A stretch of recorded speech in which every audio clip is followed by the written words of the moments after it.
if we're thinking like major natural disaster, hurricane came through, a lot of people bailed out because they could, and a lot of people stayed.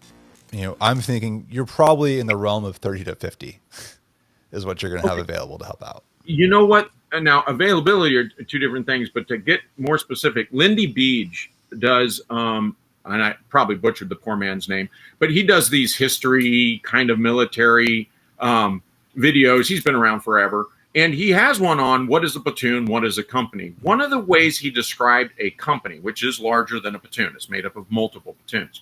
The way he described a company, and he said it numbers somewhere around 100 to 150. And it's true, depending on which military and what kind of company it is. That's a real good rule of thumb. This is the largest military unit where you can reasonably be expected to know everybody by name, by face and name. So think of that when you're talking about to be useful as a team. I'm not saying you need a company, but you should probably shape and form yourselves into action cells that are fire team and squad level, right? That then bridge up to a platoon of maneuver. If those fire team and squads had to come together, you understand, okay, our banner is so-and-so with our platoon commander and our platoon sergeant. And then understand that that's your clan, like, right? That platoon, 20, 30, 40 people, that's your clan, but you can bring multiple platoons, 2, 3, even 4 platoons together to form into that larger group where you'd look around and say, I don't work with these guys on a regular basis, but I know everybody by face and name. And if I don't, then I know who brought them in. What is a minimum capable citizen? How many minimum capable citizens are required to be useful as a team? This is an interesting question because I think we're getting into this distinction between not everybody needs to be a fighter. So like earlier, at the beginning, you said, well, this is a young man's game. You should learn these things before your early mid-30s. I mean, go to ham radio as an example. There's a perfectly good use for those Elmers out there who are 60 plus years old. You can't hand them a rifle and a ruck, but man, you can put them on radio. So I think Or a lot of it's knowing who those people are. Medic, transportation, they can drive and run logistics on the vehicles. You need drivers, you need radios, operators, you need medics. You need people that cook and feed other people and pass information. No, you're absolutely right. You're absolutely right. But I would say this, I'm going to use U.S. doctrine, but a lot of militaries in the world do not break down smaller than squads. So I think that's also why they trend towards small squads. They trend towards squads of 8 to 10.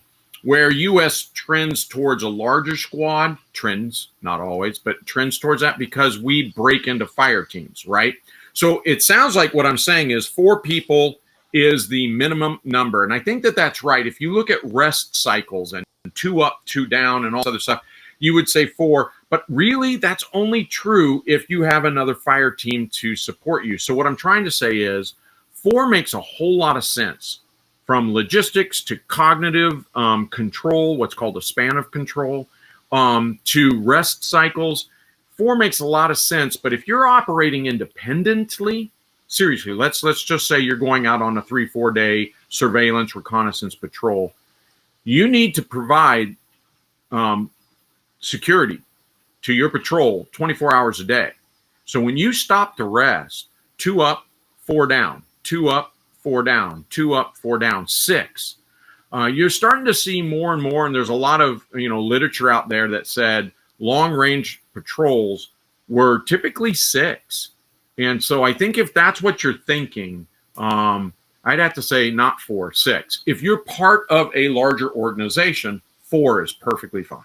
That is a fighting team. I still think there's a lot of room to build this out with additional skills that don't necessarily mean they're going to be traveling around. I don't know what that would be. You mentioned logistics. We talked about radio. Someone who's better at medical.